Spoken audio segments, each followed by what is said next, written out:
They say some secrets are buried so deep that even the earth refuses to hold them. In 1847, in the heart of Georgia's cotton country, there was a plantation called Magnolia Heights where the master's daughter never smiled, never spoke above a whisper, and never once looked her father in the eye. The servants whispered that she was touched by madness. The neighbors said she was simply spoiled and melancholic, but on a rain-soaked October night, when 17-year-old Catherine Whitmore finally broke her silence, the truth that spilled from her lips would tear apart everything the county thought it knew about honor, family, and the price of keeping up appearances. What her father had done wasn't just a betrayal. It was something far more sinister, something that would haunt that land for generations and force an entire community to confront the monsters they had been harboring in plain sight. This is her story, but it's also a mirror held up to a society that chose blindness over truth. Stay with me, because what you're about to discover will change how you see the past, and perhaps how you see the present. The girl who disappeared in plain sight. The morning Catherine Whitmore turned 17, she woke to the sound of her mother weeping in the adjacent room. It was not an unusual sound in Magnolia Heights. Her mother, Eleanor Whitmore, wept the way other women hummed or knitted, as though tears were simply another household task to be completed before breakfast. Catherine lay still in her canopy bed, watching dust motes dance in the shaft of early sunlight that pierced through the heavy velvet curtains, and she counted her mother's sobs the way she had learned to count everything in her life. One breath, one moment, one small survival at a time. 17 years. She had survived 17 years in this house, and the weight of that survival sat on her chest like a physical thing, heavy as the humid Georgia air that pressed against the window panes. Outside, she could hear the enslaved workers already moving through the cotton fields, their voices rising in a work song that floated across the morning like a prayer. Catherine often wondered if they knew how much she envied them. They could sing. They could raise their voices to the sky without fear of what might happen when the sound reached the wrong ears. She had forgotten how to sing. Her maid, Bessie, entered without knocking, carrying a breakfast tray that Catherine knew she would not touch. Bessie was perhaps 40 years old, though the hardness of her life made it difficult to tell. She had kind eyes that had seen too much, and hands that trembled slightly when she set the tray down on the bedside table. Their eyes met for just a moment, and in that moment, Catherine saw what she always saw in Bessie's face: pity, fear, and a helpless rage that mirrored her own. "Your father wants you downstairs in an hour," Bessie said softly, her voice barely above a whisper. "There's company coming for your birthday celebration." Catherine's stomach clenched. Company meant performance. It meant sitting in the drawing room with her hands folded in her lap, her face arranged in a pleasant mask, while her father entertained neighboring plantation owners and their families.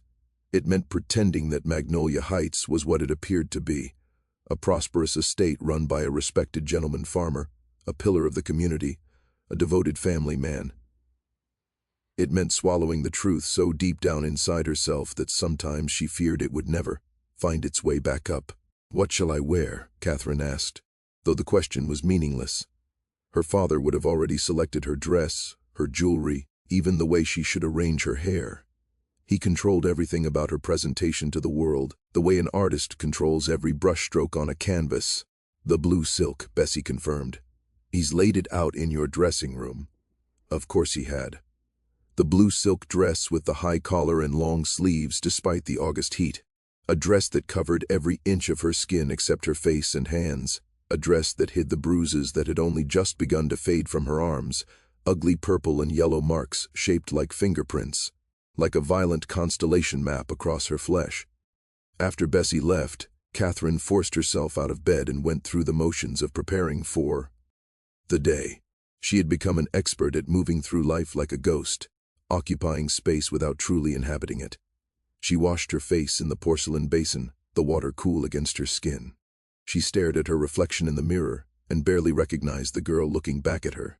Pale skin stretched too tight over delicate bones, dark circles under green eyes that had once sparkled with curiosity and joy, blonde hair that hung limp and lifeless around narrow shoulders.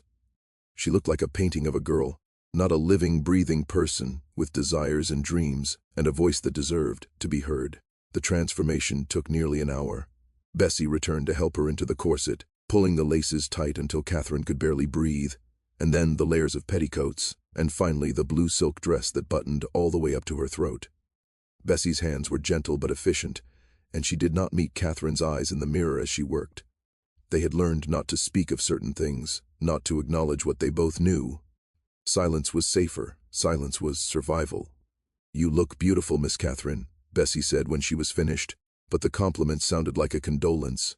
Catherine descended the grand staircase slowly, one gloved hand trailing along the polished mahogany banister. The house smelled of beeswax and roses, scents that should have been pleasant but that made her nauseated. Her father was waiting in the foyer, dressed in his finest coat and trousers, his dark hair pomaded back from his forehead, his beard neatly trimmed.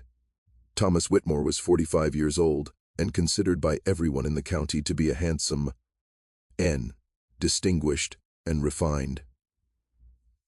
He owned 300 acres of prime cotton land and nearly 60 enslaved people who worked it from sunup to sundown. He served on the church board. He donated generously to local charities. He was, by all accounts, a good man. Catherine knew better. "There's my birthday girl," he said, his voice warm and affectionate, the voice he used when others might overhear. He held out his hand to her, and she took it because she had no choice. His grip was firm, just shy of painful, a reminder of who held the power in this house. "You look exquisite, my dear. Our guests will be enchanted." "Thank you, Father," she murmured, keeping her eyes downcast. He tilted her chin up with his other hand, forcing her to look at him. His eyes, the same green as her own, searched her face with an intensity that made her skin crawl. "Smile, Catherine. It's your birthday. You should look happy." She smiled. It felt like cracking glass, but she smiled. The guests began arriving at noon, the drawing room filled with the chatter of neighboring families, the rustle of silk and taffeta, the clink of crystal glasses filled with imported wine and bourbon. Catherine stood beside her mother, who had composed herself for company, and now played the role of gracious hostess, with the practiced ease of long habit. Eleanor Whitmore was still beautiful at 42, though her beauty had a fragile quality, like porcelain that might shatter at the slightest pressure.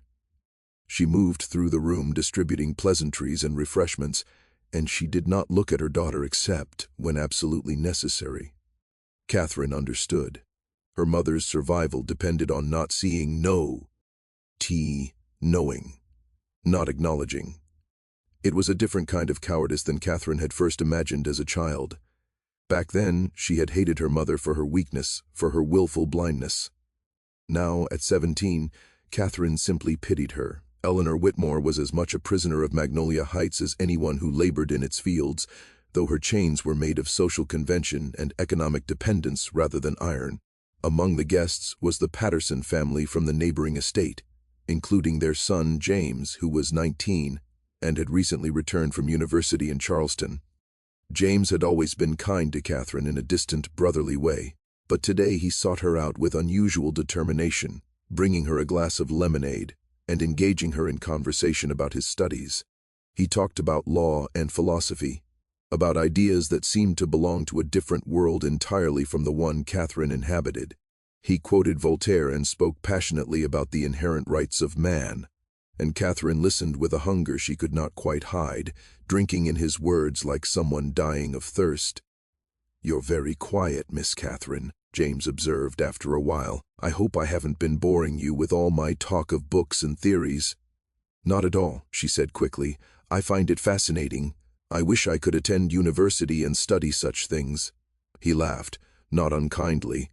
"That would be quite revolutionary, though I suppose there's no reason women shouldn't be educated as men are, if they have the intelligence for it, which you clearly do." It was such a small thing, acknowledgement of her intelligence, her capacity for learning, but it lay dead in Catherine's chest, like a spark in dry kindling.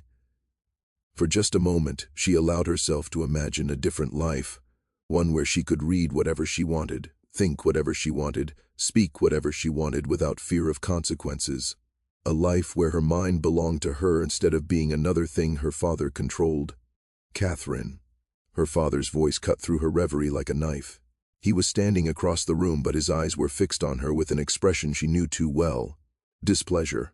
Warning. "Come here, please." "Mrs. Ashford wants to wish you happy birthday." She excused herself from James and crossed the room obediently. Mrs. Ashford was an elderly woman who smelled of lavender and mothballs, and she pinched Catherine's cheek while exclaiming over how grown-up she looked. Catherine endured the attention with her practiced smile still in place, but she could feel her father's eyes on her, assessing, cataloging every word, every gesture, every breath. The afternoon wore on with excruciating slowness. There was cake, which Catherine couldn't eat because her corset was too tight. There were gifts, mostly books on household management and needlework, things appropriate for a young lady preparing for eventual marriage. There were toasts to her health and beauty and bright future, and Catherine stood there accepting the well-wishes while screaming silently inside her own head. When the guests finally departed as the sun began its descent toward the horizon, Catherine felt the familiar dread settle over her like a suffocating blanket. The performance was over, and now there would be an accounting. Her father always conducted an accounting after social gatherings, reviewing her behavior, pointing out her failures, administering corrections. "Go to your room," he said curtly, as the last carriage pulled away down the long drive. "I'll be up shortly." Eleanor Whitmore disappeared into her own chambers without a word, closing the door firmly behind her. Bessie was nowhere to be seen. The house slaves had been dismissed to their quarters. Catherine climbed the stairs alone, each step heavier than the last, and entered her bedroom with the sensation of walking into a trap. She didn't have to wait long. Her father entered without knocking, closing the door behind him and turning the key in the lock. The click of that lock was the worst sound in Catherine's world, worse than thunder or gunshots or screams. It was the sound of being sealed in with her nightmare. "You were too familiar with young Patterson," her father said without preamble. His voice was cold now, stripped of the warmth he showed to others. "I saw how you looked at him, how you hung on his every word." "I was only being polite," Catherine said, hating the tremor in her voice. "He was talking about his studies, and I was listening." "You were flirting." He moved closer to her, and she instinctively took a step back. "Did you think I wouldn't notice? Did you think you could make a fool of me in my own home?" "Father, I wasn't." The slap came so fast she didn't have time to brace for it. Her head snapped to the side, and she tasted blood where her teeth cut the inside of her cheek. The pain was sharp and immediate, but worse than the physical hurt was the familiar feeling of helplessness that washed over her. The knowledge that no one was coming to help her, that no one would even acknowledge that this was happening. "You belong to me," her father said, his voice low and terrible. He grabbed her arm, his fingers digging into the exact spots where old bruises still lingered.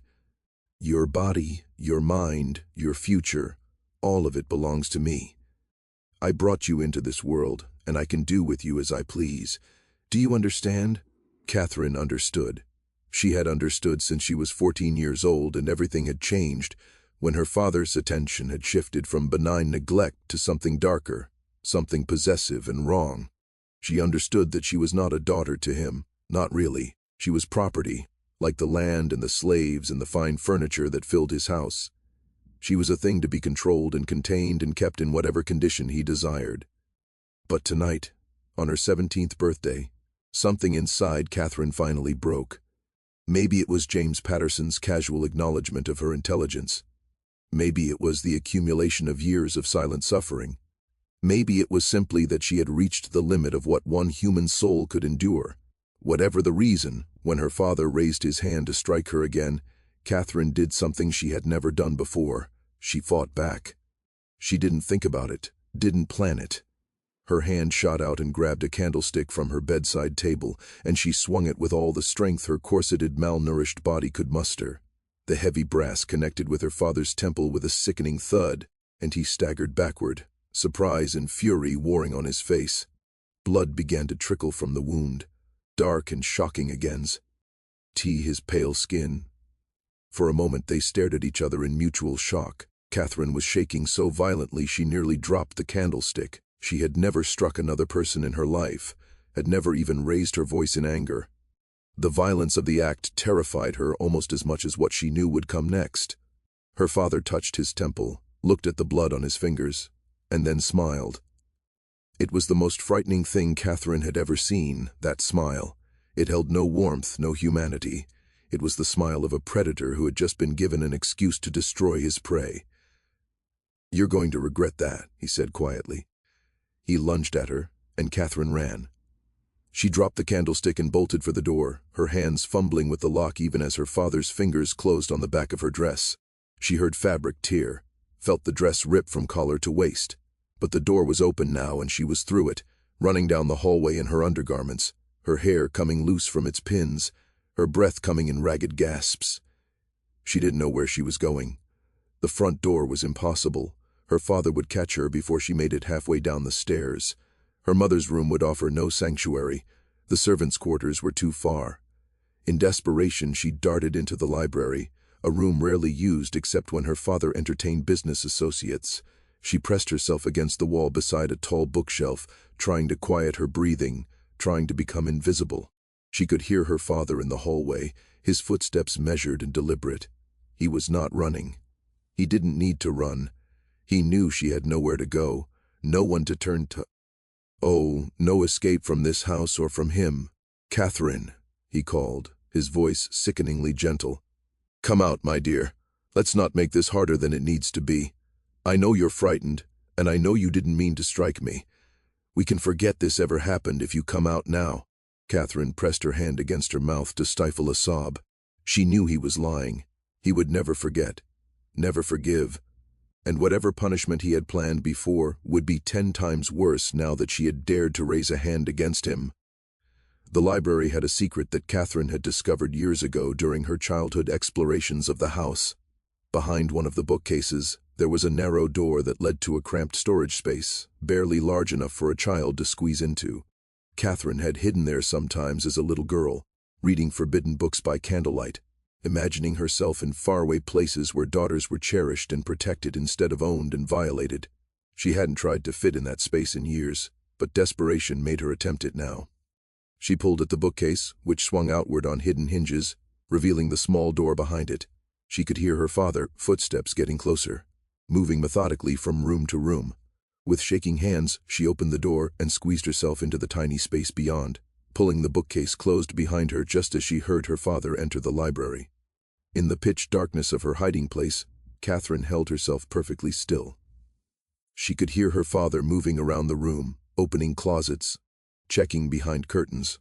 Her heart was pounding so hard she was certain he must be able to, it.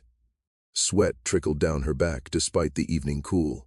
She counted her breaths, trying to stay calm, trying not to give away her position. After what felt like an eternity, she heard her father leave the library. His footsteps receded down the hallway, and then the house fell silent. Catherine waited, not daring to move, not daring to believe she was safe. She waited through the night, cramped and terrified in her hiding place, listening to the house settle and creak around her. The reckoning. Catherine emerged from her hiding place when the first light of dawn began to filter through the cracks in the bookcase. Her body was stiff and aching from being folded into such a small space for so many hours, and when she finally stood, her legs nearly gave out beneath her. She was still wearing only her torn chemise and petticoats, and she was shivering despite the warmth of the August morning. The house was eerily quiet. Catherine crept through the hallways like a ghost, listening for any sign of her father, but heard nothing. When she reached her bedroom, she found the door still standing open, just as she had left it in her flight. The room bore evidence of her father's rage.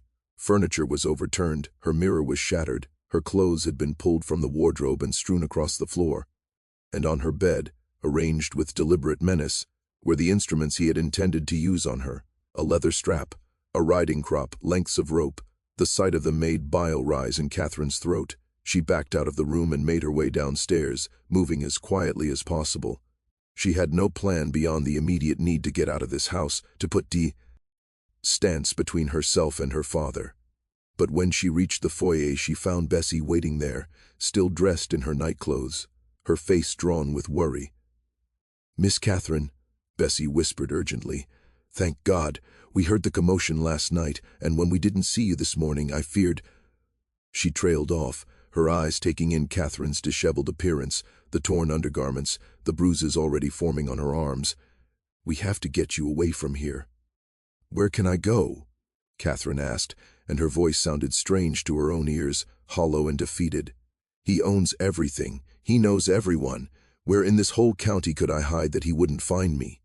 Bessie's jaw set with determination. There's a place. A safe place, but you have to trust me, and you have to come now before the house wakes up fully. Catherine had no reason to trust anyone in this house, but she also had no other options. She nodded, and Bessie led her through the kitchen and out the back door, across the yard toward the slave quarters.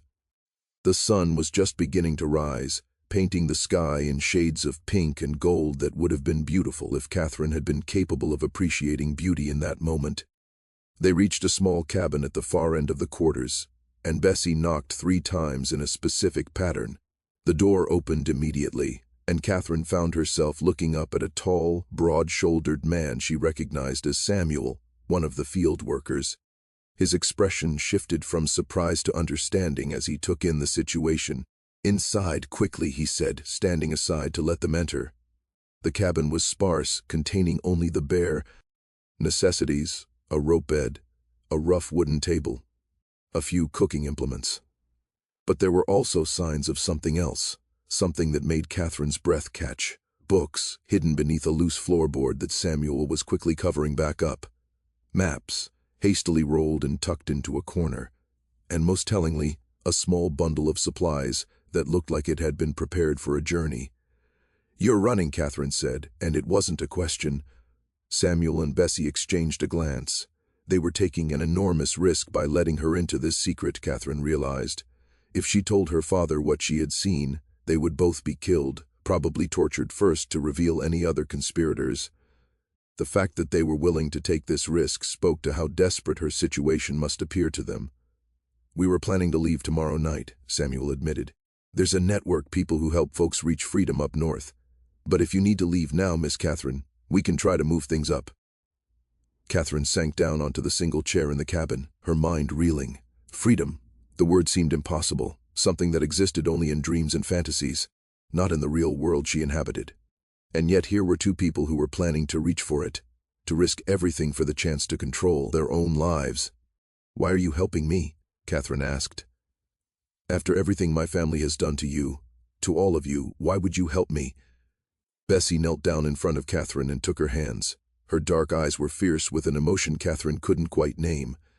"Because I know what he does to you," she said bluntly. "I've known for 3 years, you were 14. I've seen the bruises, heard your crying through the walls. I've watched you disappear piece by piece, watched you stop eating, stop sleeping, stop being a person. And I couldn't stop it, couldn't protect you because I'm enslaved and powerless. But this, helping you escape, this I can do." Tears began streaming down Catherine's face, and she didn't try to stop them. For 3 years, she had thought she was alone with her secret, that no one saw, no one knew, no one cared. The relief of being seen, of being believed, was almost as overwhelming as the trauma itself. "My father will come after you," Catherine warned. "When he finds out you helped me, he'll do what he would have done anyway, eventually," Samuel interrupted. "We were all going to run, Miss Catherine. Me, Bessie, my brother Marcus and his wife, and 6 others. We'd been planning this for months, saving what we could, gathering information about the route north. Your situation just means we leave sooner than planned." "I can't ask you to risk yourselves for me," Catherine protested, but even as she said it, she knew she was going to accept their help. The alternative was to stay in this house, to wait for her father to find her, and punish her for last night's defiance, to live the rest of her life as his prisoner and victim. Death would be preferable to that, and if there was even a chance of escape, she had to take it. "You're not asking," Bessie said firmly. "We're offering. Now come, we need to get you cleaned up and into proper clothes. We can't have you traveling in your undergarments." They dressed Catherine in the simple clothes of an enslaved woman, a rough cotton doctor, a headscarf, worn shoes that were too large for her feet. It felt strange and transgressive to wear these clothes, to disguise herself as someone her father and his peers would look through rather than at. But it also felt like a kind of armor, a way to become invisible. "The plan," Samuel explained, was to wait until nightfall and then make their way to a barn 5 miles south, where a Quaker family would hide them and provide them with supplies for the next leg of their journey. From there, they would travel by night and hide by day, following a route that had been used by other freedom seekers before them, until they reached Pennsylvania and the promise of free soil. "It's dangerous," Samuel warned Catherine. "There are slave catchers and bounty hunters all along the route, and your father, he'll have men searching for you. You're white, and you're his daughter, so he'll be able to offer a reward that will tempt people to turn you in. Are you sure you want to do this?" Catherine thought about her room upstairs with its shattered mirror and overturned furniture. She thought about the leather strap and the riding crop laid out on her bed. She thought about 17 years of being her father's possession, of being used and hurt and silenced. And she thought about James Patterson talking about the inherent rights of man, and how those rights surely must extend to daughters and women and enslaved people, even if the law and society said otherwise. "I'm sure," she said. They spent the day in the cabin waiting for night to fall. The other freedom seekers arrived one by one throughout the afternoon. Marcus and his wife Ruth, a young woman named Dinah who was pregnant, ND determined not to bear her child into slavery, 2 teenage brothers named Isaac and Joseph, and an elderly man named Silas who walked with a pronounced limp from a long-ago beating. Each of them looked at Catherine with a mixture of suspicion and curiosity, trying to understand why the master's daughter was joining their escape. It was Ruth who finally broke the uncomfortable silence. "We heard things," she said carefully, "about you and your father, about what happens behind closed doors in the big house. Is it true?" Catherine met her gaze steadily. These people deserved the truth, she decided. They were risking everything to help her, and they deserved to know exactly what they were risking it for. "Yes," Catherine said simply, "it's true." The atmosphere in the cabin shifted.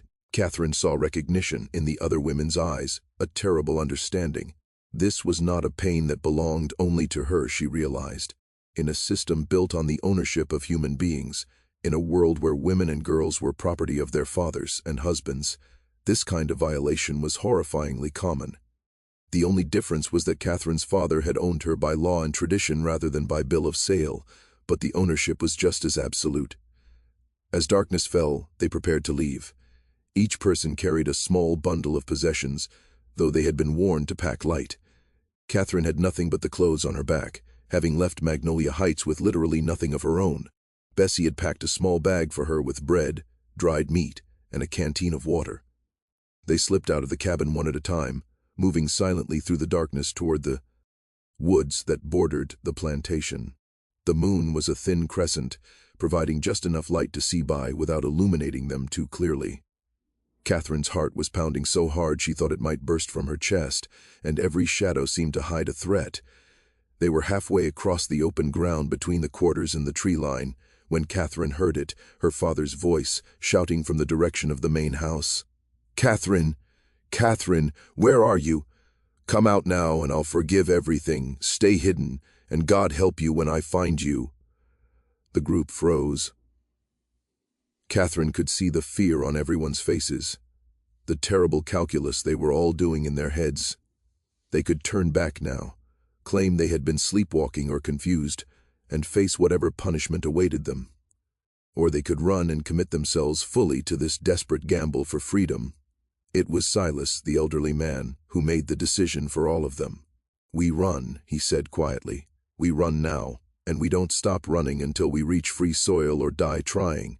Because that man back there, he ain't gonna forgive nothing. You all know that." They ran. Catherine hitched up her skirts and ran faster than she had ever run in her life, her breath burning in her lungs, her feet pounding against the hard-packed earth. Behind them she could hear shouting, the sound of dogs beginning to bay, the commotion of the plantation being roused for a search. But ahead was the dark safety of the woods, and beyond that, the promise of a different life. They crashed into the forest and kept moving, Samuel leading the way with the confidence of someone who had scouted this route many times. Branch S whipped at Catherine's face and tore at her clothes, but she didn't slow down. The sounds of pursuit were growing louder behind them, and she knew that if they were caught now, in the act of running, there would be no mercy for any of them. They ran for what felt like hours, but was probably only 30 minutes before Samuel finally called a halt in a dense thicket of undergrowth. Everyone collapsed, gasping for breath, trying to listen past their own pounding hearts for sounds of pursuit. The forest around them was alive with night sounds, owls hooting, small creatures rustling through the undergrowth, the distant howling of the search dogs. "They'll follow with dogs," Marcus said between gasps. "We need to do something about our scent." Samuel had prepared for this. From his bundle he pulled out a small jar of some kind of foul-smelling substance. "This is what we use to throw off the dogs," he explained. "It's made from wild onions, pepper, and some other things. Rub it on your shoes and the bottom of your skirts. It won't stop them completely, but it'll slow them down." They all applied the mixture, trying not to gag on the smell. Then they were moving again, more carefully now, trying to cover their trail. Samuel led them through a stream, the cold water soaking Catherine's shoes and making her feet go numb, but she understood the strategy. Water would help disguise their scent and make it harder for the dogs to track them. By the time the first rays of dawn began to lighten the eastern sky, they had put several miles between themselves and Magnolia Heights. They were exhausted, hungry, and terrified, but they were free. Or at least, they were free for the moment, for as long as they could stay ahead of their pursuers. The Quaker family's barn turned out to be exactly where Samuel had been told it would be, hidden at the end of a narrow track that wound through dense forest. A middle-aged woman was waiting for them, her plain gray dress and white cap marking her as one of the Society of Friends. She introduced herself as Rachel Moore, and her face showed no surprise at seeing a white girl traveling with a group of freedom seekers. Quickly, into the barn, she urged them. "We've prepared a hiding place in the loft. My husband is keeping watch, but we've had slave catchers in the area, and we can't be too careful." The hiding place turned out to be a false wall in the barn loft, creating a narrow space just big enough for all 9 of them to squeeze into. It was dark and airless and smelled of hay and horse manure, but it was safe. Rachel brought them food and water and blankets, and she brought news that made Catherine's blood run cold. "Thomas Whitmore is offering a reward of $500 for the return of his daughter," Rachel said quietly, looking directly at Catherine. "He's posted notices all over the county claiming she's been kidnapped by his slaves. He's rallying every slave catcher and bounty hunter within 50 miles. $500 was a fortune, more money than most people in this area would see in a lifetime. It was enough to tempt even those who might otherwise be sympathetic to their cause." Catherine felt the weight of everyone's eyes on her, and she understood what they weren't saying. She had made this journey infinitely more dangerous for all of them. "I'm sorry," she whispered. "I'm so sorry." But Bessie took her hand and squeezed it firmly. "Don't you dare apologize," she said. "You're running from the same thing we all are, a life where somebody else owns you, body and soul. Your skin might be white, but you're just as much a slave as any of us when it comes down to it." They stayed hidden in the barn for 2 days while search parties combed the countryside around them. Catherine could hear the dogs baying in the distance, could hear men's voices calling to each other as they searched. Several times, bounty hunters came to the Moore farm asking if anyone had seen a group of runaways, and each time, Rachel Moore looked them in the eye and lied with a conviction that came from deep religious principle. "The Lord has called us to help the oppressed," she explained to Catherine during one of her visits to bring them food.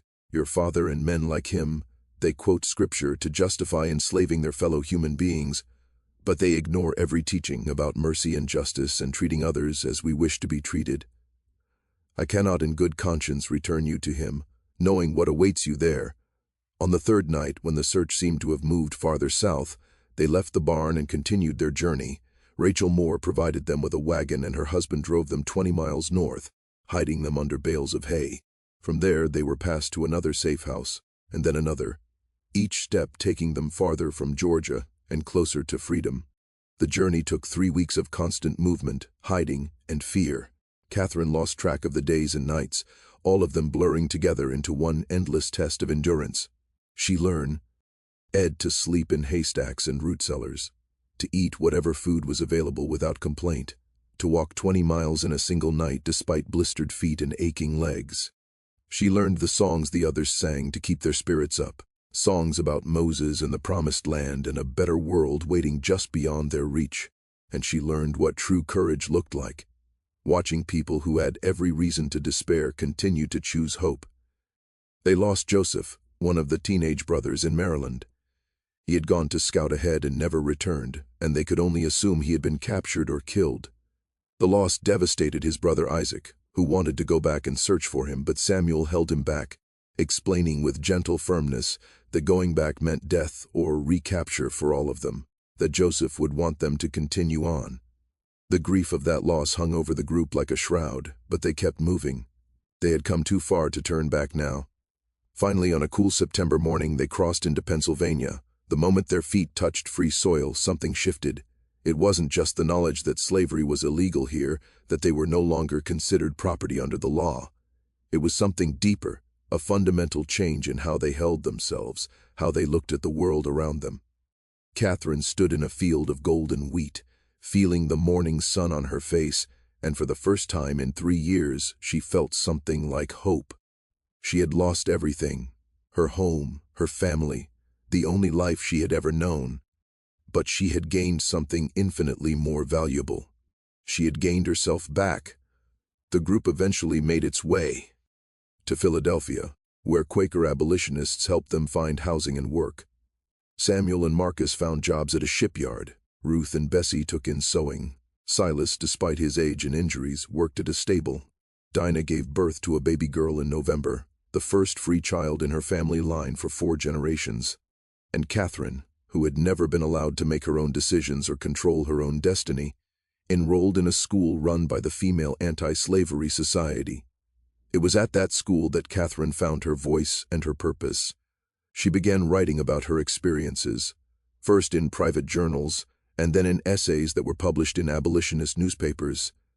She wrote about the particular horror of being a white girl enslaved by her own father, yes, but she wrote more broadly about the ways that ownership corrupts, about how any system that allows one human being to have absolute power over another inevitably leads to cruelty and abuse.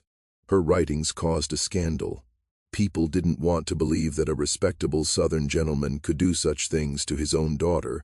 They questioned her truthfulness, her sanity, her motives, but Catherine kept writing, kept speaking, kept telling her truth. And slowly, gradually, people began to listen. 1 year after her escape, Catherine received word through the abolitionist network that her father had died. He had been thrown from his horse while leading a search party looking for another group of freedom seekers, and he had broken his neck in the fall.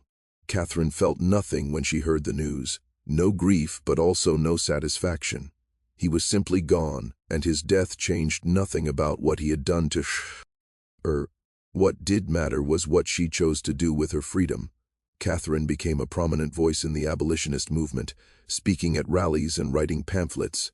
She worked alongside Frederick Douglass and Sojourner Truth, alongside women like the Grimke sisters who had also fled the South and devoted themselves to the cause of freedom and justice.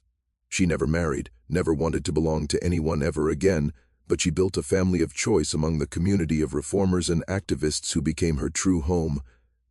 Bessie remained her closest friend and companion for the rest of their lives. They bought a small house together in Philadelphia, and they filled it with books and with people, former slaves and abolitionists and anyone who needed a safe place to rest and regroup. Their home became a station on the Underground Railroad, and over the years they helped hundreds of people make the journey from bondage to freedom. Catherine never returned to Georgia, never saw Magnolia Heights again. But she heard that after her father's death, her mother had freed all the enslaved people on the plantation and converted the estate into a school for freed people's children. Eleanor Whitmore never wrote to Catherine, never reached out to her daughter, and Catherine understood that her mother was carrying her own weight of guilt and shame. Some silences could never be broken. Some relationships could never be repaired.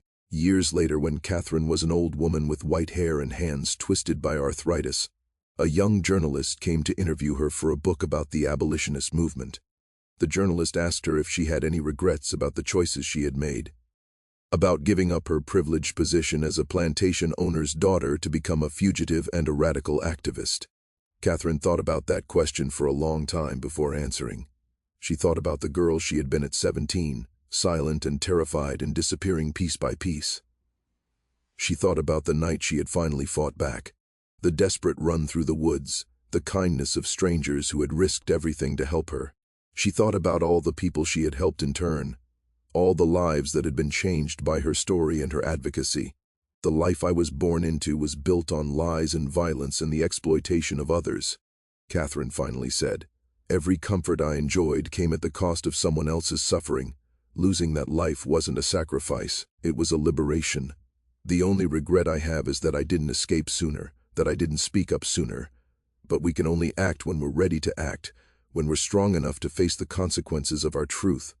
And what truth is that? The journalist asked. Catherine smiled, and for the first time in the interview, the journalist could see the steel beneath her gentle exterior, the unbreakable will that had carried her through decades of struggle and advocacy. That we all deserve to own ourselves, Catherine said simply. Our bodies, our minds, our futures. That no one has the right to possess another person, whether through slavery or marriage or the power a father holds over a daughter. That silence protects the guilty and destroys the innocent. And that the hardest thing and the bravest thing we can ever do is to speak our truth, even when the whole world is invested in keeping us silent. The journalist's article was published in 1889, when Catherine was 60 years old.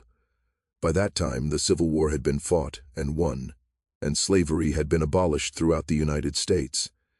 But Catherine knew that the war for true equality and justice was far from over. Women still couldn't vote in most states. Black Americans, though legally free, faced systematic discrimination and violence. Children were still seen as the property of their parents, with few rights or protections of their own. Catherine continued her advocacy work until her death at age 73. She was buried in a cemetery in Philadelphia, and hundreds of people attended her funeral, people whose lives she had touched, families she had helped escape to freedom, activists she had inspired and mentored. Bessie, who outlived her by 5 years, made sure that Catherine's papers and writings were preserved and donated to the Library Company of Philadelphia, where they remain to this day, a testament to one woman's courage in speaking truth to power. The story of Catherine Whitmore and her father's dark secret eventually became widely known, though it took decades for people to fully reckon with its implications. It forced a conversation about the ways that patriarchal power and the institution of slavery intersected and reinforced each other, about the particular vulnerabilities of women and girls in a system that treated them as property. It challenged the comfortable narrative that slave owners were benevolent patriarchs caring for their human chattel, revealing instead the brutal reality of absolute power corrupting absolutely. But perhaps the most important legate why of Catherine's story is this: she refused to let shame and silence define her. She took the worst thing that had happened to her and transformed it into a weapon against injustice. She understood that her personal trauma was also a political issue, that the violence done to her in private was a reflection of larger systemic problems. And she spent her life working not just for her own freedom, but for the freedom of everyone who had been silenced. Everyone who had been told that their pain didn't matter. Everyone who had been taught that they existed only to serve someone else's needs. Today, Catherine's writings are studied in universities. Her story has been told in books and articles and academic papers, but the questions she raised are still relevant, still urgent. How do we create a society where everyone's bodily autonomy is respected? How do we break the silence around abuse that happens behind closed doors? How do we dismantle systems of power that allow some people to own and control others? These are not easy questions, and Catherine never pretended to have all the answers. But she knew one thing with absolute certainty: staying silent, accepting injustice, allowing abuse to continue unchallenged. These were not options. The cost of silence was too high, paid in broken spirits and stolen lives and truths that never got told. Her final message, written in a letter to a young activist shortly before her death, was simple but profound. Speak. Even when your voice shakes, even when the world doesn't want to hear you, even when telling your truth costs you everything you thought you had. Speak, because your silence will not protect you, but your voice might save someone else, and in the end, that's what matters most. Not what we suffered, but what we did with that suffering. Not how we were hurt, but how we helped others heal.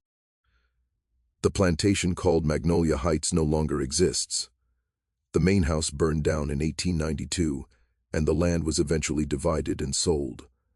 But the school that Eleanor Whitmore founded on that land continued to operate until the 1950s, educating generations of black children in a region that had long denied them access to education, In a way, that was Eleanor's apology to her daughter, her attempt to make amends for years of complicity and silence. It wasn't enough, could never be enough, but it was something.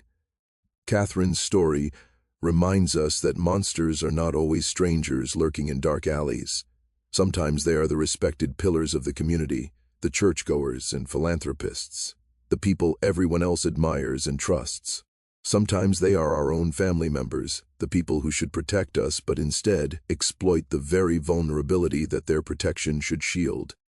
And the most insidious part of this kind of abuse is that it relies on our unwillingness to believe, our investment in maintaining comfortable illusions, our tendency to blame victims rather than confront the uncomfortable truth about perpetrators. But Catherine also reminds us that revival is possible, that transformation is possible, that we can take our pain and use it as fuel for change. She reminds us that there are always people willing to help, like Bessie and Samuel, and the Quakers who risked everything to assist freedom seekers. She reminds us that courage is not the absence of fear, but action taken despite overwhelming fear. And she reminds us that our stories matter, that bearing witness to injustice is itself a form of resistance, that the act of speaking truth can ripple out in ways we never imagine, touching lives and changing minds long after we're gone. The plantation owner's dark secret was eventually revealed not because Catherine was rescued by some external hero, but because she rescued herself.